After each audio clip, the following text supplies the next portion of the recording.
ระรัตนตรัยขออนุโมทนา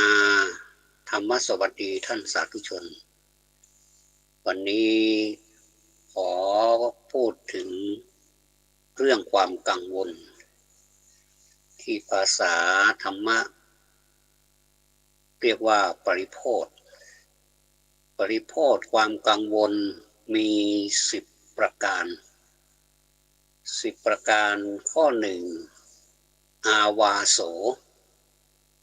ความห่วงการงานที่ค้างห่วงที่อยู่อาศัยหรือความห่วงกังวลในทุกเรื่องความห่วงกังวลในข้อนี้ก็เป็นสาเหตุของการทำให้เกิดความทุกข์ได้เหมือนกันเวลาเราจะไปไหนก็เป็นห่วงที่อยู่อาศัยบ้านช่องการงานที่ค้างอีกโดยเฉพาะอย่างยิ่งการงานที่ค้างเป็นสาเหตุของความทุกข์อย่างหนึ่งค่อนข้างที่จะมากเพราะฉะนั้นท่านจึงสอนไว้ว่าอย่าทำอะไรที่ให้มันค้างอาจจะมีนิดหน่อยก็คงไม่เป็นไรแต่ถ้าค้างมากก็จะทำให้งานก็จะทับถมทวีคูณจากคนที่เคยเป็นคนขยันหมั่นเพียรก็จะกลายเป็นคนที่เกียจคร้านเพราะงานเยอะเหลือเกินงานสลับซับซ้อนเพราะฉะนั้นนี่ถ้าจะให้ดีแล้วงานจะต้องเป็นวันต่อวันก็คือทำงานให้ตรงเวลาทำงานให้ตามเวลาไหนที่ทำงานก็ตั้งหน้าตั้งตาทำงานเวลาพักก็พักไม่ใช่ว่าเวลาพักไปทำงานเวลาทำงานไปพักก็ให้เป็นเวลาอย่างนี้ก็จะแก้ไขปัญหาการงานค้างได้เหมือนกันอาตมาก็เคยค้างเหมือนกันการงานค้างปวดใจนะเรามานั่งดูงานที่เราจะต้องทำนี่เป็นกองเลยกว่าจะเสร็จโอ้โหเอาเกือบตายเลยนะเพราะงานมันซับซ้อนงานโน่นก็มีงานนี่ก็มีห่วงที่อยู่อาศัยนี่จะไปไหนก็เป็นห่วงบ้านเป็นห่วงที่อยู่อาศัยกับพระจะไปไหนก็เป็นห่วงวัดอย่างนี้หรือทุกเรื่องแหละนะนี่เรียกว่าอาวาโสประการที่2กุลังกอสระอุลอลิงไม้หันอากาศงองูแปลว่ามีกิจต้องเกี่ยวข้องกับสามีภรรยาลูกหลานอันนี้ต้องพูดไปถึงคฤหัสถ์หรือคนที่มีครอบครัวคนที่ไม่มีครอบครัวก็จะเป็นไปอีกแบบหนึ่งก็คือไม่ต้องไปเป็นห่วงไม่ต้องมีห่วงกับสามีหรือภรรยาหรือลูกหลานแต่ลูกหลานนี่บางทีก็มีเหมือนกันเพราะว่าบางทีก็เป็นโสดนะเป็นผู้ชายก็เป็นโสดเป็นผู้หญิงก็เป็นโสดอย่างนี้แต่ไม่มีภรรยาไม่มีสามีแต่มีลูกหลานอันนี้ยิ่งรักกันไปใหญ่อีกบางทีแสดงตัวมีความรักกว่าพ่อแม่อีกก็เลยกลายเป็นความกังวลประการหนึ่งมีเรื่องมีราวเกิดขึ้นบ่อยๆเกี่ยวกับลูกหลานถ้ารักก็ยังดีกว่าจะไปชังนะอันประการที่3ก็คือลาโภนี่ก็คือติดอยู่ในลาภสักการะทรัพย์สินมรดกอันนี้เป็นข่าวเป็นคราวอยู่บ่อยๆลาภสักการะเหมือนมีภาษิตอยู่บทหนึ่งว่าสักการะย่อมฆ่าคน อันนี้อันตรายนะอันตรายมากเลยเพราะว่าสักการะนี่ถ้าเรารู้จักใช้ให้พอสมควรสักการะก็สักการะทรัพย์สินก็พอสมควรมรดกก็พอสมควรรับในสิ่งที่ควรรับไม่ควรรับในสิ่งที่ไม่ควรรับอันไหนที่ไม่ใช่ของเราก็อย่าไปริมาเป็นของเราเป็นเรื่องเป็นราวในโรงในศาลนี้ก็มีปัญหามากมายเกี่ยวกับทรัพย์สินมรดกถ้าเราสนใจเรื่องทรัพย์สินมรดกก็ศึกษาจากเกี่ยวกับวารสารของศาลก็จะมีเรื่องราวเกี่ยวกับทรัพย์สินมรดกนี้มากมายเลยสักการะนี่ในลาภสักการะเป็นสิ่งที่บุคคลติดเหมือนกับถ้าจะว่าไปแล้วนะไม่ว่าเราไม่ว่าเขาลาภสักการะนี่เหมือนยาเสพติดชนิดหนึ่งเพราะเมื่อใดแล้วเกิดลาภสักการะความเป็นญาติหรือความเป็นมิตรคนที่เคยรักใคร่รู้จักมีความสนิทสนมกันก็เมื่อมีลาภสักการะตัวนี้เข้ามาขั้นก็จะกลายเป็นคนละคนไปเลยแต่บางคนก็ยังรักษาสัมพันธภาพหรือมิตรภาพดีอยู่ก็มีแต่มีน้อยเหลือเกินแต่ถ้าลาภสักการะนี้ได้เข้าไปแทรกใครแล้วเนี่ยก็จะเกิดอาการเปลี่ยนแปลงจากที่เคยสนิทสนมกันอย่างที่กล่าวแล้วนี่กลายเป็นแบบเหมือนกับศัตรูเลยอันนี้ก็น่ากลัวเพราะฉะนั้นลาภสักการะนี่เป็นเรื่องที่เกิดขึ้นกับทุกเพศทุกวัยนะเป็นอะไรที่น่ากลัวนะแต่ก็ถ้าเราไม่ให้มันน่ากลัวแล้วต้องสละคือได้มาแล้วก็ได้ก็คือได้แต่เวลาที่จะต้องจ่ายหรือว่าจะต้องสละบ้างตามสมควรแก่เหตุก็ควรจะทำไม่ใช่ว่าจะต้องกอบโกยเอาคนเดียวหมดหรือว่าใครคนอื่นไม่ได้ก็คนอื่นเขาก็มีความรู้สึกอยากจะได้เหมือนกันลาภสักการะนี่มันเป็นสิ่งหนึ่งที่ทำให้คนยังชีวิตอยู่เป็นความที่เราจะต้องใช้ปัจจัยอะไรต่างๆนี่ก็เมื่อคนเราต่างคนก็ต่างมีความต้องการก็เฉลี่ยกันไปเขาเรียกว่าแชร์นะแชร์ความสุขแชร์ทรัพย์สิ่งของเงินทองอะไรต่างๆนี่เขาเรียกว่าแชร์ให้กันเรื่องลาภสักการะนี่ก็สำคัญอันที่สี่คือคโนคอควายสระโอนอนเนนคโนตัวนี้ก็แปลว่าคณะหรือหมู่ปริโภทข้อที่สี่นี้แปลว่าติดหมู่คณะโดยฐานเป็นบริวารหรือหัวหน้าเนี่ยอันนี้ติดหมู่คณะนี่พระพุทธเจ้าท่านทรงสอนมากเลยนะว่าการอยู่กับหมู่คณะเนี่ยถ้าจะพูดไปแล้วมันก็เป็นเรื่องดีแต่ว่าถ้าเราอยู่แบบขาดหมู่คณะไม่ได้อย่างนี้อันนี้แสดงว่ามันตรงกันข้ามกับที่พระพุทธเจ้าท่านทรงสอนไว้แล้วเพราะท่านสอนให้หลีกปลีกวิเวกก็คือถ้าจะว่าไปแล้วเราใช้สองสถานะก็แล้วกันว่าการที่จะอยู่กับหมู่คณะได้นี่มันก็เป็นบางครั้งบางคราวมีงานทำร่วมกันอย่างสงฆ์พูดถึงสงฆ์เวลาจะเข้าอุโบสถอย่างวันพระ14 ค่ำ15 ค่ำนี่นะเข้าอุโบสถฟังพระปาติโมกข์อันนี้ก็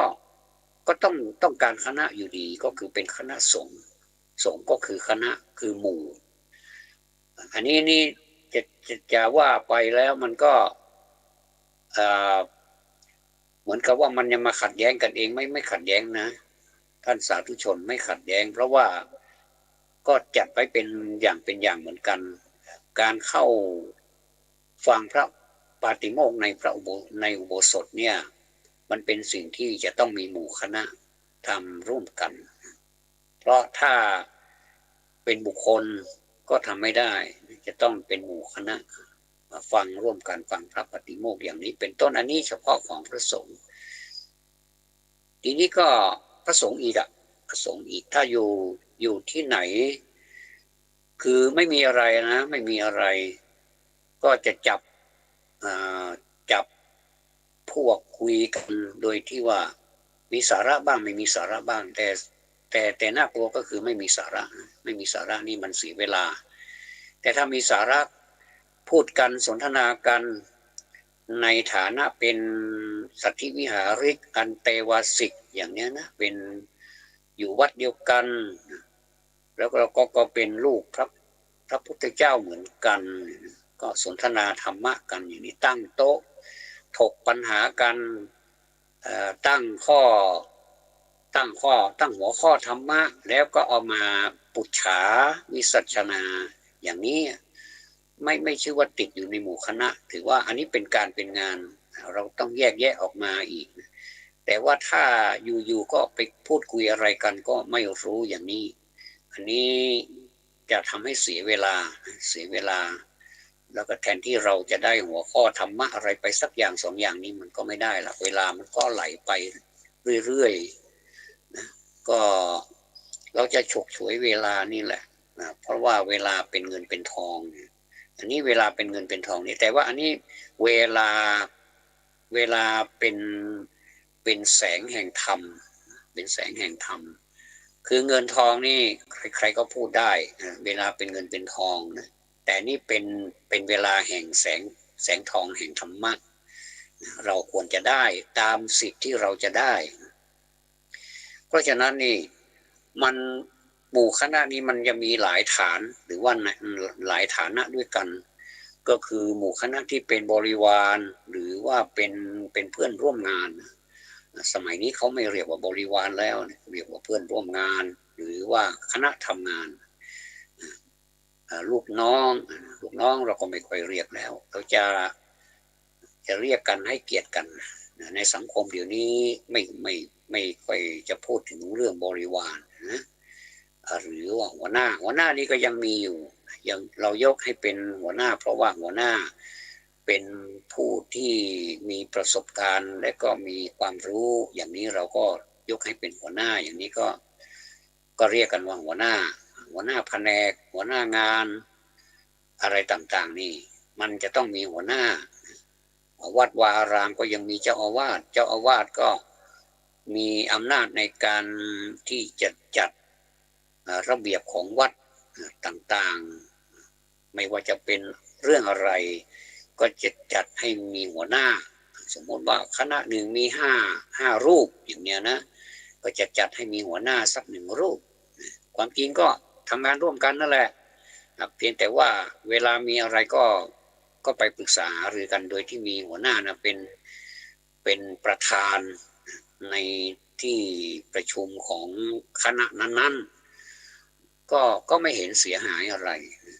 ในครั้งพุทธกาลก็ยังมีหัวหน้าก็ยังมีเอตทัคคะนะก็คือการให้ความเคารพนับถือในความรู้ของเอตทัคคะในแผนกนั้นๆแต่ละรูปแต่ละเอตทัคคะนี่ไม่เหมือนกันในสาธุชนก็คือมีความรู้ที่แตกต่างกันไปบางท่านก็มีความรู้ทางปัญญาก็ได้แก่พระสารีบุตรมหาเถระถ้าทางบูล่ะพระสารีบุตรนี่เป็นฝ่ายบุญนะฝ่ายบุญก็คือทางปัญญาแต่ว่าถ้าจะบูล่ะเกี่ยวกับอิทธิฤทธิ์ต่างๆนี่ไปปราบมารอะไรต่างๆนี่ต้องเป็นพระโมคคัลลานะมหาเถระอันนี้นี่ฝ่ายบูนะ อันนี้ก็เรียกว่าเป็นเอตทัคคะถ้าจะพูดไปแล้วก็หัวหน้ากับเอตทัคคะนี่มันก็คล้ายๆกันแต่ว่าเอตทัคคะนี่มีมีมีอย่างเดียวก็มีตำแหน่งเดียวแต่หัวหน้านี่มีหลายตำแหน่งหัวหน้านี่มีหลายตำแหน่งเอตทัคคะเขาจะพูดไปแล้วก็คือเอตทัคคะก็มีหลายเหมือนกันอย่างพระปัญญาโกณทัญญะอย่างนี้ก็เป็นเอตทัคคะทางความรู้ราตรีนานก็คืออยู่มานานและก็มีความรู้ก่อนเพื่อนเลยสำเร็จเป็นพระโสดาบันก่อนเพื่อนเลยอย่างนี้ก็เป็นอัญญานะอัญญาโกณทัญญะอย่างนี้เป็นต้นทีนี้ในระบบของหัวหน้าเนี่ยเราจะต้องให้เกียรติซึ่งกันและกันไม่ใช่ว่าหัวหน้าจะปกครองผู้ที่เป็นสมาชิกในกลุ่มเนี่ยอย่างไรก็ได้ตามความชอบใจหรือว่าตามอคติถ้ารักถ้าชังก็เป็นไปตามอคติอย่างนี้ก็อยู่ไม่ได้เพราะฉะนั้นหัวหน้าก็ต้องระมัดระวังในการปกครองในการที่จะดูแลสมาชิกในกลุ่มนั้นให้ดีโดยใช้ธรรมะเป็นสื่อกลางก็จะพูดจะจาก็ต้องให้มีความ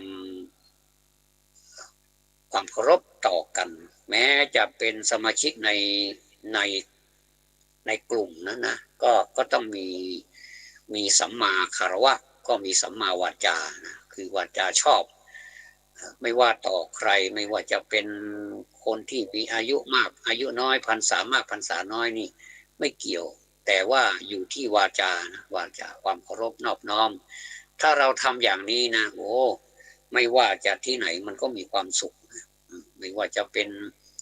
ไม่จำเป็นจะต้องไปหรูหราอะไรมากนะก็วัดนะก็ขอให้เป็นวัดอย่างนั้นก็มันก็มีความสุขความสุขนี้ก็ส่งต่อไปถึงพระเถระพระเถรานุเถระทั้งหลายอันมีเจ้าอาวาสเป็นต้นเนี่ยเป็นประธานเนี่ยท่านก็จะมีความสุขแล้วท่านก็จะปกครองด้วยความสุขโดยธรรมโดยธรรมอย่างนี้นี่อยากจะเห็นนะอยากจะเห็นไม่อยากจะเห็นที่เป็นเรื่องเป็นราวที่มันไม่ใช่เรื่องไม่ใช่ราวมันก็เป็นบางอย่างมันก็เป็นน้ำพึ่งหยดเดียวน้ำพึ่งหยดเดียวนี่มีคนพูดไปหลายท่านแล้วว่า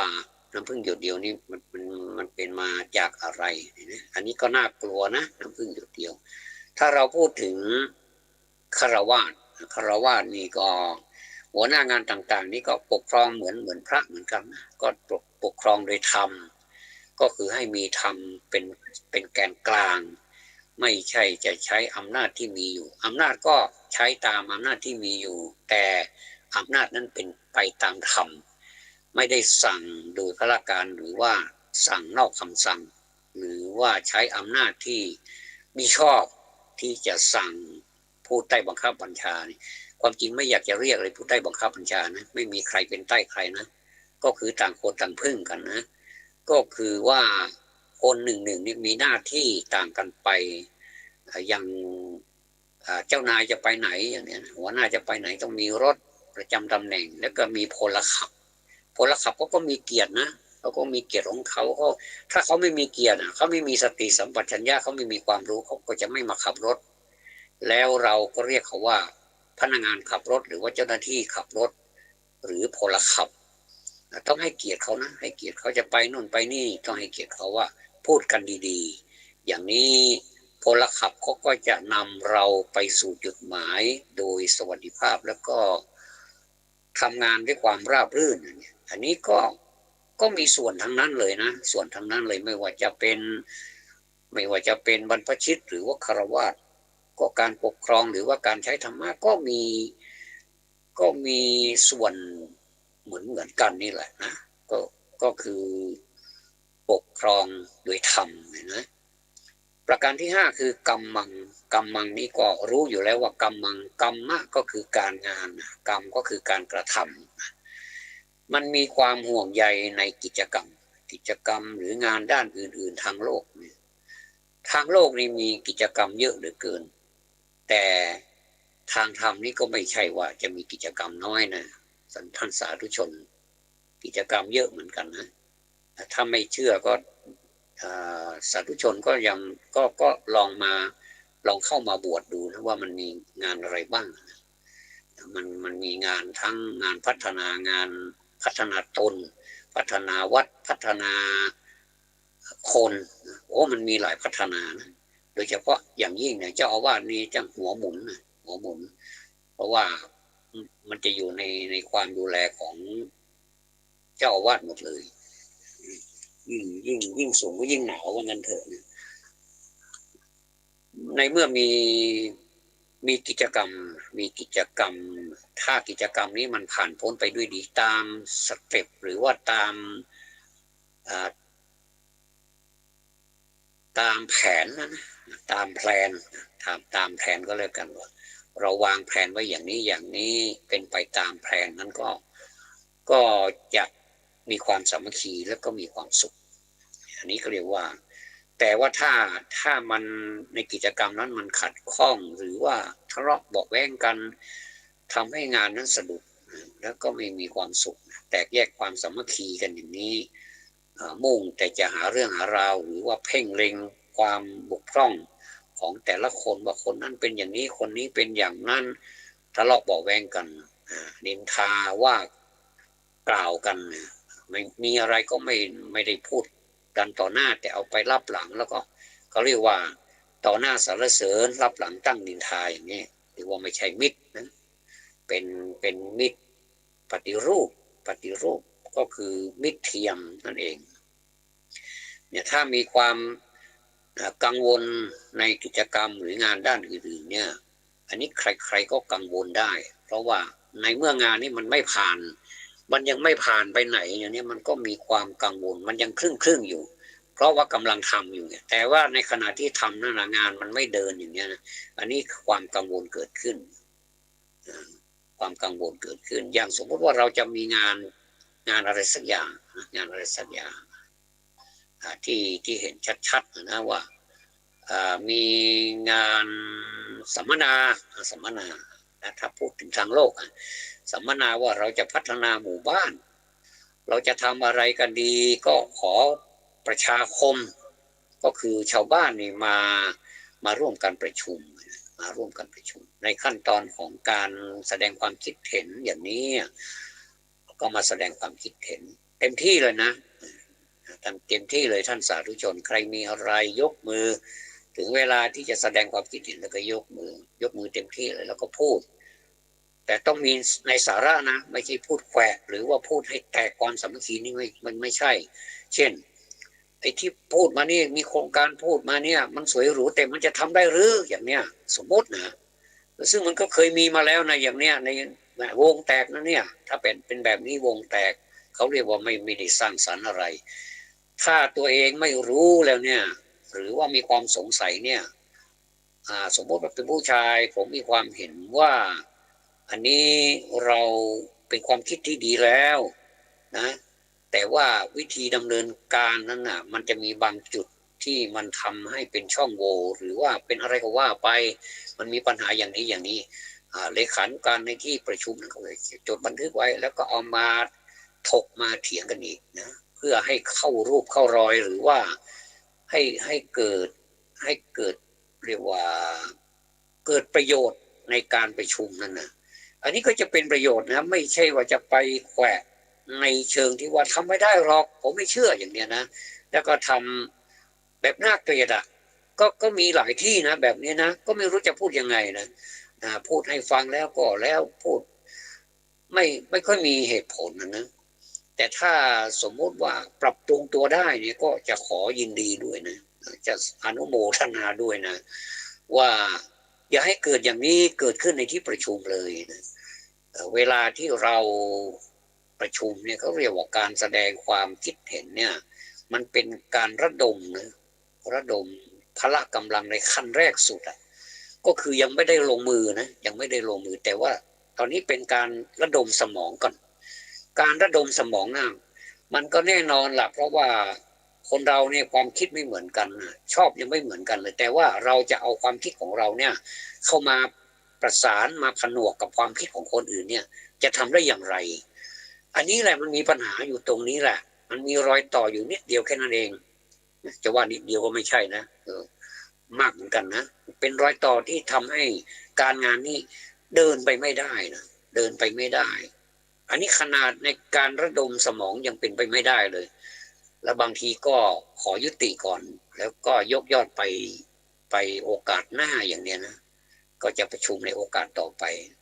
แล้วจะไปรอโอกาสต่อไปก็เสียเวลาไปอีกแทนที่การกิจกรรมที่นำเสนอที่ประชุมนั้นมันจะเสร็จหรือว่าจะดำเนินหรือว่าจะก้าวไป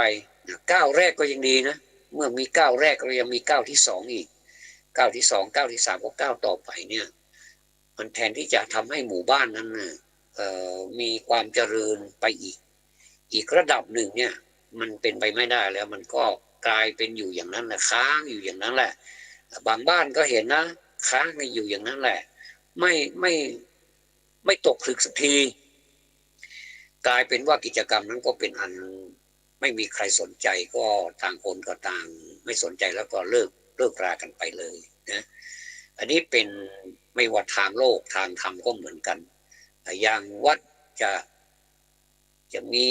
โครงการที่จะให้ญาติโยมมาปฏิบัติธรรมเพิ่มนะไม่ใช่ว่าปฏิบัติธรรมนี้จะมีที่วัดที่เดียวแล้วก็พอออกจากวัดไปแล้วก็เลิกปฏิบัติธรรมนี่มันไม่ใช่ในความหมายเนี่ยบางท่านนะหลายท่านนะเข้าใจว่าการปฏิบัติธรรมนี่จะต้องทำเป็นโครงการขึ้นมาถึงจะปฏิบัติธรรมได้อย่างเนี้ยอันนี้เป็นความเข้าใจผิดนะจะว่าไปแล้วมันเข้าข่ายมิจฉาทิฏฐิเลยล่ะการปฏิบัติธรรมนี่นะมันทำได้ไม่ว่าจะมีโครงการหรือไม่เนี่ยมันทำได้อยู่แล้วโดยธรรมชาติของคนนี่มันต้องมีการปฏิบัติธรรม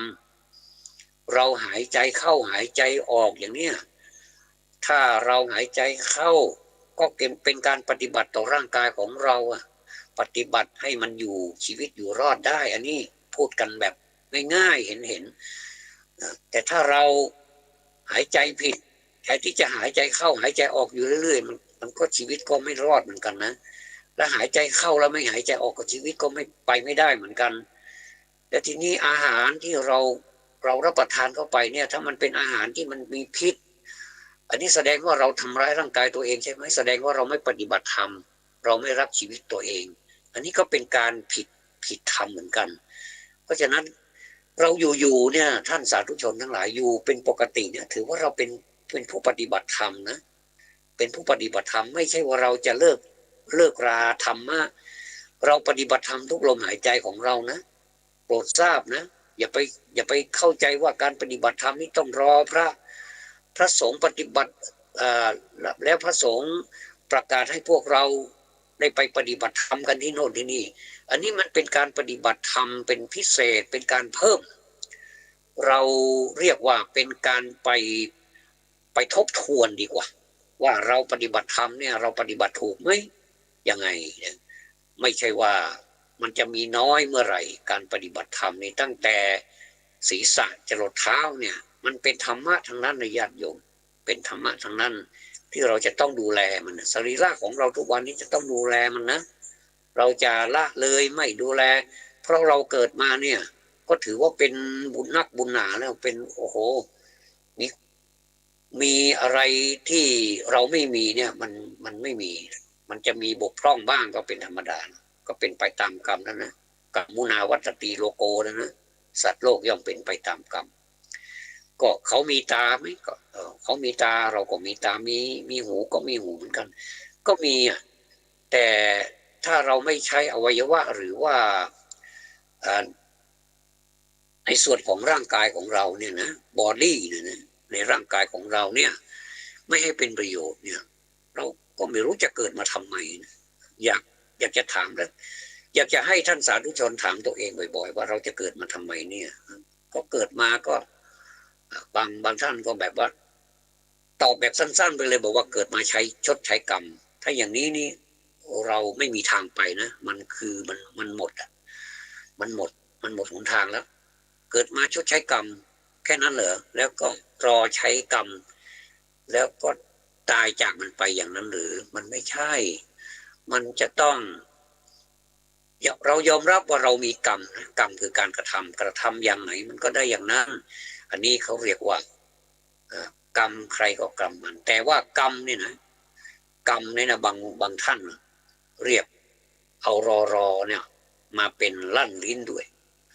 เป็นกรัมอย่างนี้นะถ้าอย่างนี้เป็นกรัมนี่เป็นกรัมไม่เป็นกิโลกรัมนะคือความหนักนะไม่ใช่กรัม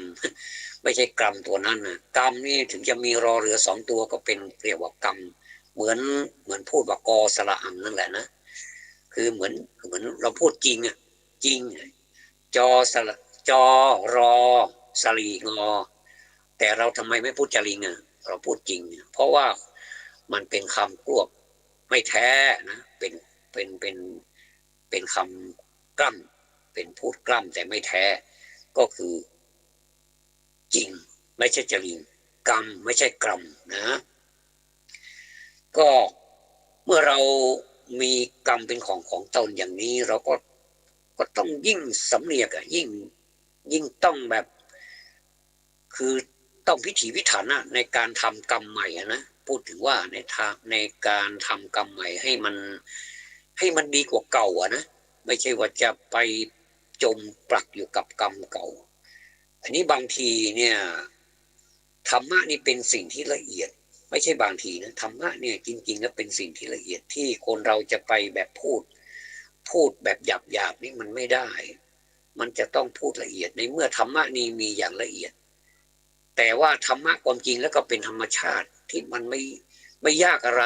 เพียงแต่ว่าคนเราเนี่ยไปตั้งประเด็นว่ามันยากมันก็เลยน่ากลัวโอ้เวลาเชิญชวนไปปฏิบัติธรรมเนี่ยโอ้โหจะมีอะไรกั้นไว้ก่อนละคือตั้งการโยกการสูงไปก่อนแล้วบอกไม่มีเวลาหรอกไม่มีเวลาแล้วก็กลัวว่าไม่สำเร็จอย่างเนี้ยแล้วเราก็จะไม่สำเร็จอย่างที่เราคิดจริงๆนะเป็นอย่างนั้นจริงๆแต่พอหลายท่านนะหลายท่านพอได้ยินโครงการอะไรที่เกี่ยวกับการปฏิบัติธรรมนะอาตมาขอวงเล็บให้หน่อยนะปฏิบัติธรรมเพิ่มหรือว่าทบทวนธรรมะอย่างเนี้ยนะก็จะฮึกเหิมโอ้อยากจะทดลองว่าศักยภาพของตนเองเนี่ยมีมีแค่น้อยมีมากน้อยแค่ไหนอย่างไรก็อยากไปทบทวนบางอย่างหลายอย่างนะมันก็ยังไม่แน่นหรือว่ายังผิดรูปแบบอยู่ก็ไปแก้ไขกันตรงนั้นอันไหนที่มันดีอยู่แล้วก็ไปเพิ่มพลังให้มันดีขึ้นอันนี้เขาเรียกว่าคิดถูกนะอันนี้ก็เรียกว่าเป็นสัมมาทิฏฐิไปปฏิบัติทำเพิ่มนะอันนี้ถ้าจะพูดไปแล้วก็ยาวไปนะยาวไปก็กรรมเนี่ยความกังวลเนี่ยกรรมบังเนี่ยเป็นความห่วงกังวลในกิจกรรมหรืองานด้านอื่นๆทางโลกอันนี้อาตมาให้ทางธรรมด้วยนะไม่ว่าทางธรรมมันก็มีกิจกรรมเหมือนกันวัดวารามก็มีกิจกรรมเหมือนกันเพราะฉะนั้นนี่ถ้าเราจะไปให้ว่าทางโลกอย่างเดียวนี่มันก็ไม่ใช่ทางวัดวารามก็มีกิจกรรมเหมือนกันต่อไปอัฏฐานังเป็นข้อ6อัฏฐานังนี่เดินทางบ่อยท่องเที่ยวปฏิบัติธรรมหลายที่อันนี้ตั้งเป็นข้อสังเกตนะการเดินทางบ่อยนี่ก็เป็นความห่วงกังวลอย่างหนึ่งเหมือนกันไหนจะสัมภาระไหนจะสารพัดเลยนะจะต้องเตรียมไปอย่างเราจะไปเดินทางไปที่ไหนสักแห่งเนี่ยนะจะเดินทางไปเที่ยวก็ดีไปกิจกรรมไปธุระไปอบรมอะไรก็ดีเนี่ยในจังหวัดในต่างจังหวัดหรือแม้กระทั่งไปต่างประเทศเนี่ยนะก็จะต้องมีอะไรที่จะต้องแบบไม่ให้ขาดตกบกพร่องโดยเฉพาะอย่างยิ่งเอกสารเกี่ยวกับตัวเรานะแสดงตัวเราเนี่ยมันมีความสำคัญเนี่ยนะอันนี้พอพูดมานี่แม้ว่าเราจะเดินทางไปสัมมนาไป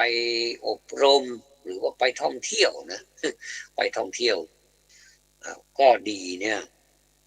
หรือว่าไปปฏิบัติธรรมนี่ก็ดีเนี่ยมีมีหลายท่านนะมีความกังวลว่าเราไปแล้วเนี่ยเราจะกังวลเรื่องอะไรบ้างนี่จะตั้งไว้ก่อนหรอกหัวข้อของความกังวลเนี่ยมีสารพัดเลยเช่นเราเดินทางไป แต่เราลืมบัตรประจำตัวประชาชนอย่างเนี้ยยกตัวอย่างนะลืมผ้าเช็ดตัวอย่างเนี้ยนะลืมครีมกันแดดอย่างเนี้ยนะอันนี้ยกตัวอย่างนะยกตัวอย่างพอละยกตัวอย่างแค่นี้พอเนี่ยเราพอไปถึงจุดหมายสถานที่แล้วก็ไปค้นดูในกระเป๋าในกระเป๋าเดินทางอ้าวอันนั้นก็ลืมอันนี้ก็ลืมเอกสารสำคัญซะด้วยเนี่ยทำยังไงดีเนี่ยโอ้เป็นเรื่องเลยนะอารมณ์ไม่ค่อยดีนะแค่ไม่เคยไม่เจอบัตรประชาชนนะบัตรประจำตัวแล้วก็อารมณ์ไม่ค่อยดีละอารมณ์เริ่มขุ่นละนะการเดินทางเนี่ยในระยะเวลาเดินทางเนี่ยโอ้สดใสนะสดใสเหมือนน้ำใสเลยแจ๋วพอมาถึงสถานที่ที่สัมมนาหรือว่าที่อบรมเนี่ยมาดูบัตรประจำตัวก็ไม่ได้เอามาผ้าเช็ดตัวก็ไม่ได้เอามาหนังสืออะไรที่เกี่ยวกับการที่จะมาสัมมนานี่ก็ไม่ได้เอามาอย่างนี้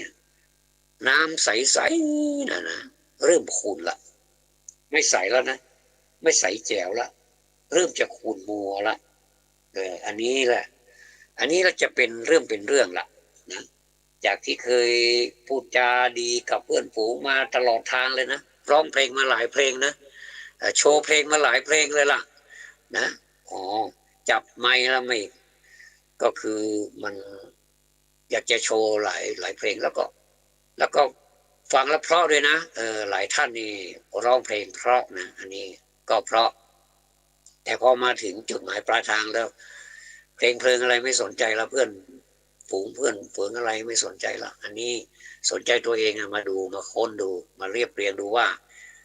เอาอะไรมาบ้างเพราะว่าที่ประชุมนี้ก็จะต้องมีเอกสารอย่างนี้แต่เราไม่เอามาเนี่ยนะอันนี้มันน่าแค้นตัวเองไหมล่ะแต่ท่านสาธุชนทั้งหลายแก้ไม่ยากสิ่งเหล่านี้แก้ไม่ยากเพียงเรามีระเบียบตัวเองนิดหน่อยนะให้ความสำคัญต่อการเดินทางครั้งนี้นะหรือว่าครั้งไหนก็ตามเนี่ยไม่พลาดนะอาตมาใช้วิธีนี้มานานแล้วรู้สึกว่ามันดีนะมันดีมันไม่ลืมเลยนะแม้แต่สมมุติว่าแม้แต่เข็มเล่มเล็กๆมันยังไม่ลืมเลยนะนิดหน่อยๆเนี่ยมันเป็นของที่ละเอียดที่เราจะต้องไม่ลืมนะอาตมาใช้วิธีอย่างนี้และหลายท่านก็ใช้วิธีอย่างนี้ก็มีความสำเร็จนะในวิธีการแบบนี้นะก็คือเราเขียนหัวข้อเลยนะว่าเราจะเอาอะไรไปบ้างใส่กระเป๋าเนี่ยก็เรียงลำดับมาเลยเรียงมาเลยเรียงมาเลยหนึ่งเราจะทำเป็นแบบสี่เหลี่ยมนะไม่ต้องหนึ่งละแบบสี่เหลี่ยมอยู่ตรงหน้านี้นะเขียนอยู่ตรงหน้านี้แล้วก็เขียนข้อความมาบัตรประจำตัวประชาชนนะแล้วก็มีสี่เหลี่ยมมาเรื่อยๆนี่เขียนมาเรื่อยๆแล้วก็มีอะไรเอกสารในการสัมมนาก็ว่าไปอะไรอีกไปเรื่อยๆนะจนหมดที่เราจะเอาไปนะแม้กระทั่งสบู่ยาสีฟันแปรงสีฟันทุกสิ่งทุกอย่างเนี่ยยารักษาโรคอย่างเนี้ยยารักษาโรคประจำตัวของเราเนี่ยคุณหมอให้ทานยาหลังอาหารอย่างกี่เม็ดเนี่ยเราจะต้องเอาไปด้วยว่ายารักษาโรคแล้วก็อะไรต่ออะไรก็เขียนลงไปถ้ายังหน้าแรกยังไม่หมดก็หน้าต่อไปแผ่นต่อไปเอาเขียนหน้ารับแผ่นละหน้าก็แล้วกันเวลาเราเปิดมันง่ายดีนะแล้วก็สมมุติว่าบัตรประชาชนเรียบร้อยแล้วเราก็ขีดถูกเอกสารสัมมนาเรียบร้อยแล้วก็ขีดถูกก็ทำอย่างนี้แล้วก็เก็บไว้เป็นส่วนๆอย่างนี้ไม่พลาดเลยนะไม่เคยพลาดเลยแม้กระทั่งมีดโกนหนวดเนี่ยนะขอโทษที่แคะหูอย่างเนี้ยหรือว่าอะไรต่ออะไรเยอะแยะนะเป็นสัมภาระส่วนตัวของเราเนี่ยจะไม่พลาดเลยไปถึงปลายทางแล้วสบายร้องเพลงถึงคุณก็ใส่ไปถึงที่นู่นแหละ แล้วก็ไปถึงที่นู้นก็ใสเหมือนเดิมเพราะว่ามันไม่มีอะไรเป็นบกพร่องอันนี้เรียกว่าเดินทางบ่อยเดินทางบ่อยนี่ก็มีอัฏฐานางเนี่ยเดินทางบ่อยเนี่ยท่องเที่ยวบ่อยเนี่ยปฏิบัติธรรมหลายที่เนี่ยก็บกพร่องนะแต่ละท่านนี่ก็มีปัญหากันทั้งนั้นทำแบบนี้จะไม่มีปัญหาหรือมีปัญหาก็มีน้อยเหลือเกินและเกือบจะมีปัญหาและจนถึงไม่มีปัญหาเลยนะใช้เถอะนะใช้เถอะต่อไปข้อ7อาพาธาเกิดโรคภัยไข้เจ็บเมื่อปฏิบัติธรรมอันนี้ก็มาอีกละมีกิจต้องไปหาหมอไปกินยาเพื่อหลีกเลี่ยงการปฏิบัติอย่างนี้ก็เป็นไปได้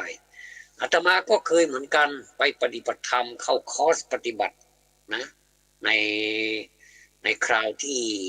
ยังเรียนอยู่ศึกษาอยู่ระดับปริญญาโทมหาบัณฑิตก็มีการปฏิบัติธรรมหลายวันเหมือนกันถึงจะเป็นปริญญาตรีก็เหมือนกันทุกท่านต้องไปปฏิบัติธรรมเป็นคอร์สเลยแล้วก็อุทิศให้เวลานั้นเลยนะจะลากลับบ้านไม่ได้อันนี้เขาจะทำเป็นแบบคล้ายๆเป็นข้อสัญญาเลยนะบางที่นี่อ่านหนังสือพิมพ์ก็ไม่ได้ใช้โทรศัพท์มือถือก็ไม่ได้เก็บหมดเลยอันนี้เคร่งมากเลยเคร่งครัดมากเลยในเรื่องนี้นะทีนี้เรามาพูดถึงโรคภัยไข้เจ็บเนี่ยใครๆมันก็เป็นได้แล้วก็มันไม่มีสัญญาณที่จะบอกเราย่อมรู้ตัวเราดีว่าเราเป็นโรคอะไรเนี่ยเราจะต้องปฏิบัติตัวอย่างไรเนี่ยมันต้องเอาไปด้วยเพราะฉะนั้นมันจะต้องอยู่ในสี่เหลี่ยมนั้นด้วยนะยารักษาโรคต้องเตรียมไปด้วยแล้วก็เมื่อมีกิจก็ต้องแจ้งให้ผู้ที่เป็นผู้ประสานงานนะให้รู้ว่าจะต้องไปหาหมอบางที่นี่ต้องมีหมอมีพยาบาลมาดูแลด้วยอันนี้ก็ดีไปนะไม่ต้องเดินทางไปหาหมอนะแล้วก็กินยาก็ให้ถูกต้องไม่ใช่กินยาเกินหรือว่ากินยาขาดนี่นะขาดเกินนี่ก็ไม่ได้นะแต่บางคนก็ถือโอกาสนี้ถือเป็นเหตุผลซะเลยนะเพื่อหลีกเลี่ยงการปฏิบัติไปพบหมอนิดเดียวนอกนั้นนี่ก็ไม่ได้ทำอะไรก็เลยเป็นการขาดปฏิบัติไปเลยอย่างนี้อันนี้ต้องรักษาความซื่อสัตย์ไว้ด้วยนะอันนี้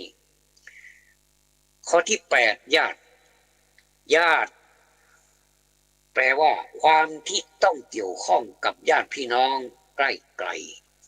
อันนี้ใครๆก็ส่วนมากก็มีญาติอยู่แล้วถึงเราไม่มีญาติแต่เราก็มีญาติธรรมถึงแม้ว่าเราเกิดมาคนเดียวนะเป็นโดดเดียวดายคุณญาติพี่น้องก็ไม่มีคุณพ่อคุณแม่ก็จากไปแล้วอย่างนี้บางทีก็เหลือแต่คุณแม่บางทีก็เหลือแต่คุณพ่อบางทีก็ไม่เหลือสักท่านเลยอย่างเงี้ยจากไปหมดเลยก็เหมือนในโลกนี้มีเราอยู่คนเดียวนะแต่ว่าพี่น้องใกล้ๆก็ไม่มีเนี่ยแต่ว่าเราก็มีญาตินะเขาเรียกว่าญาติธรรมก็ยังมีคนที่เราจะต้องมีส่วนเกี่ยวข้องอยู่เรียกว่าญาติธรรมนี่เราพูดกันไม่ยากหรอกเพราะว่าญาติธรรมนี้พูดกันก็อยู่ในธรรมไม่งั้นเขาเรียกญาติธรรมเหรอนะเขาเรียกว่าญาติธรรมก็คือเป็นญาติโดยธรรมอันนี้ก็ไม่ต้องไม่ค่อยห่วงเท่าไหร่แต่ว่าญาติที่ต้องเกี่ยวข้องกับญาติพี่น้องใกล้ๆนะมันเป็นลักษณะที่มีปัญหาในด้านต่างๆเนี่ยปัญหานี้เยอะแยะนะไม่ต้องพูดก็ได้เนาะทั้งใกล้ทั้งไกลเนี่ยก็มีความห่วงใยกันนี่ก็เลยว่าเป็นปริโภคข้อที่8ข้อที่9คันโถศึกษาเล่าเรียนอบรมสั่งสอนผู้อื่นในฐานะเป็นเจ้าบ้านเจ้าเมืองเจ้าอาวาสเป็นพ่อเป็นแม่เนี่ยโอ้อันนี้นี่กังวลนะเนี่ยกังวลนะถ้าจะเรียงไล่เรียงไปตามลำดับแล้วอบรมสั่งสอนผู้อื่นอย่างครูเนี่ยนะไม่ว่าจะเป็นครูพระ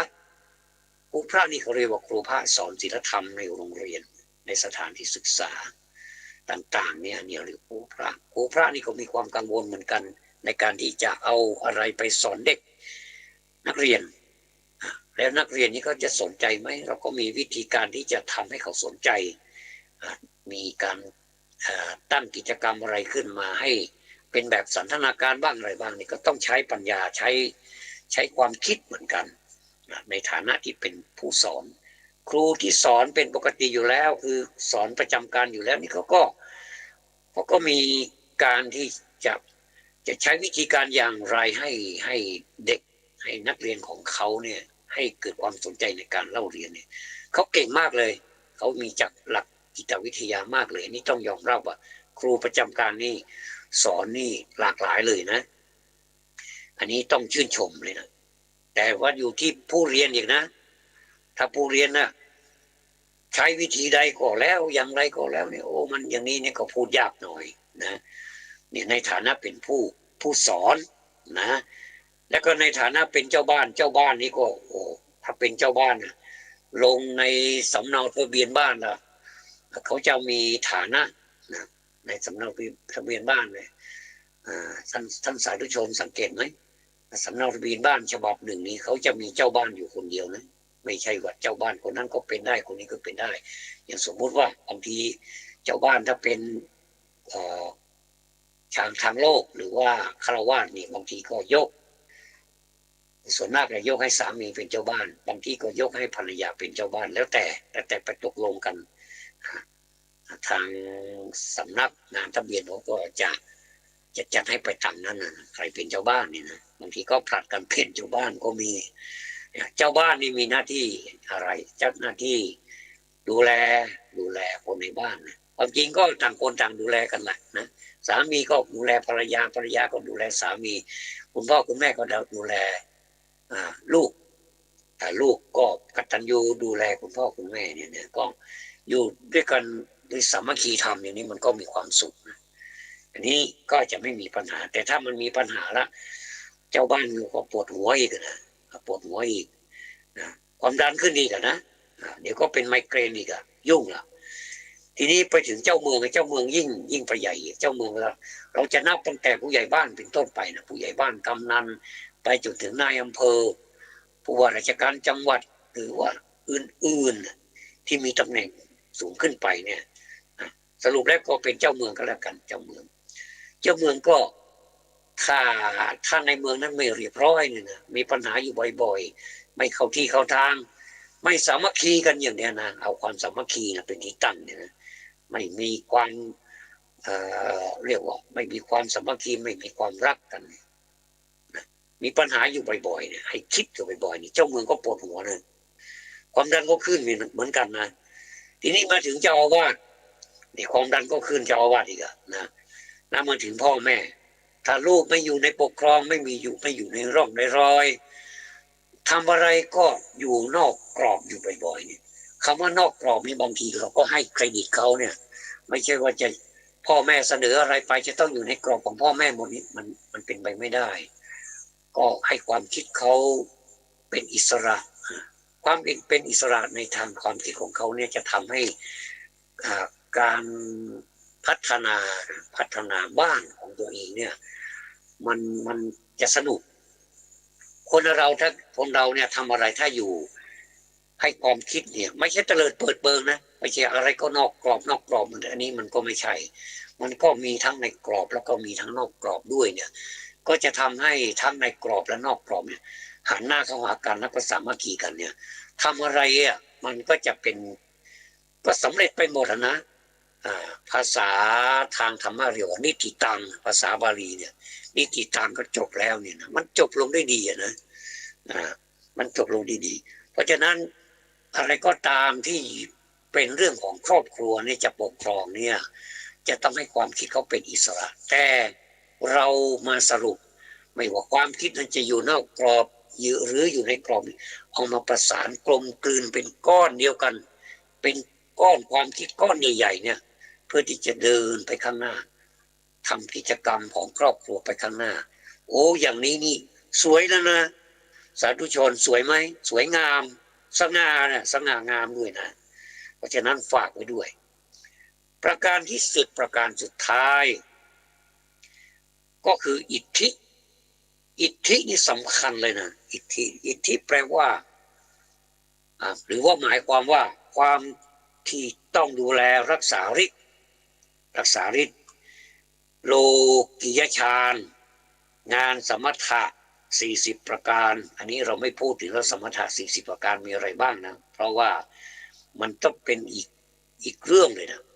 เป็นหัวข้อหนึ่งละสมถะ10ประการนี้มีอะไรบ้างจะต้องมีการอธิบายความวางวางให้ได้ให้ปฏิบัติวิปัสสนาภาวนาหาเห็นอนัตตาให้พบอันนี้เป็นเรื่องที่เกี่ยวกับความเข้มข้นของการปฏิบัติธรรมทั้งนั้นเลย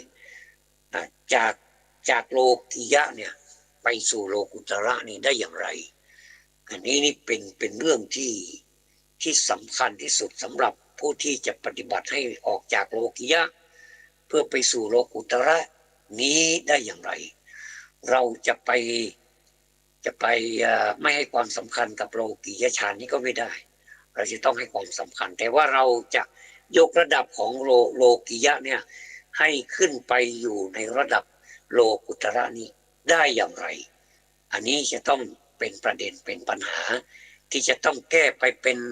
ทีละสเต็ปทีละอย่างอันนี้เมื่อเราทำอะไรให้เป็นทีละอย่างเนี่ยมันจะสนุก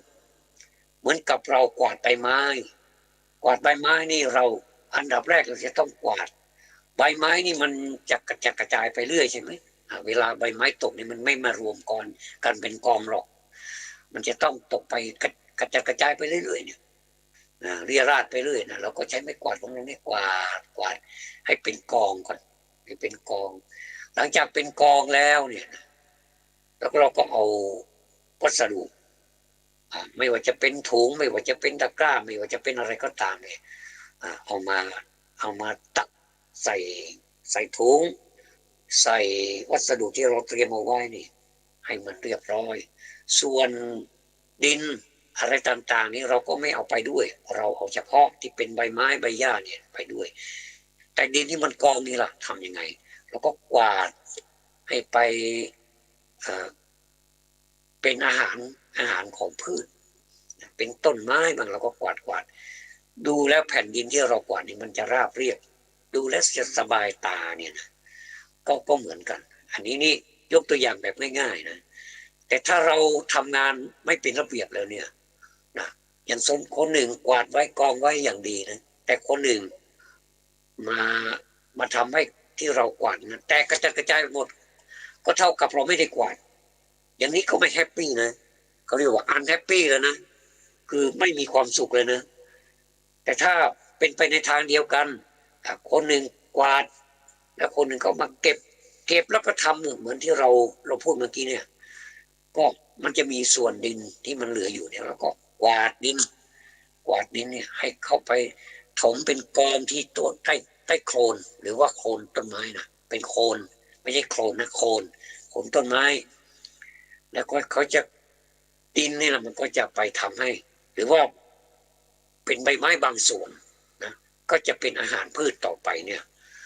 ก็ดูแล้วก็สบายตาแล้วก็พืชมันก็หาอาหารมันก็มีความชุ่มเย็นในตัวของมันด้วยเนี่ยมันได้ทั้งประโยชน์ของคนทำเองแล้วก็ประโยชน์ของพืชนี้ด้วยนะแล้วก็มันก็จะเกิดแฮปปี้นะเกิดแฮปปี้แต่ว่าถ้าเป็นโลกุตระเนี่ยไปถึงให้หาว่าเรานี่ไม่มีเรานะตัวของเราก็ไม่มีนะเห็นอนัตตาให้พบเลยว่าอันนี้เป็นโลกุตระเนี่ยถ้าโลกิยะนี่มันเป็นอัตตานะเป็นอัตตาว่านี่เป็นของเราอันนั้นคือรถเราไงอันนั้นคือครอบครัวเราอันนี้คือบ้านเราเมืองเราประเทศเราอย่างเนี้ย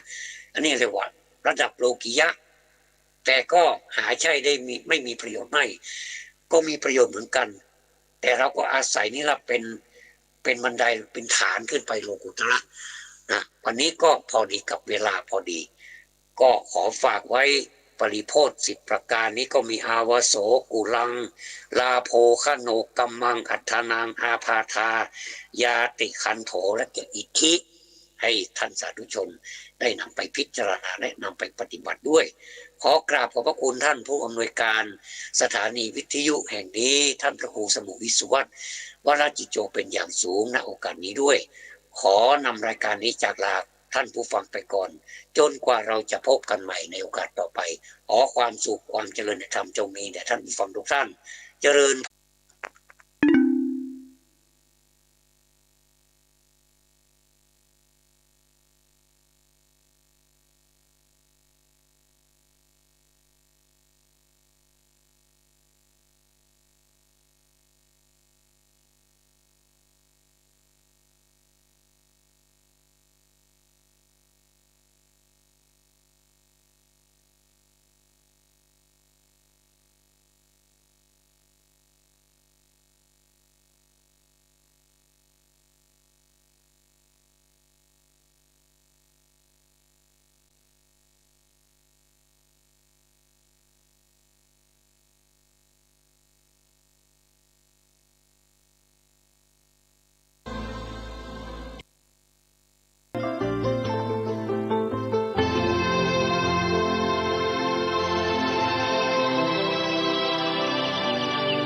วันนี้เป็นวันพระขอเรียนเชิญพุทธศาสนิกชนทุกท่านมากลั่นจิตให้ใสกลั่นใจให้เป็นบุญด้วยการให้ทานรักษาศีลและเจริญจิตภาวนาน้อมจิตให้เข้าถึงพระรัตนตรัย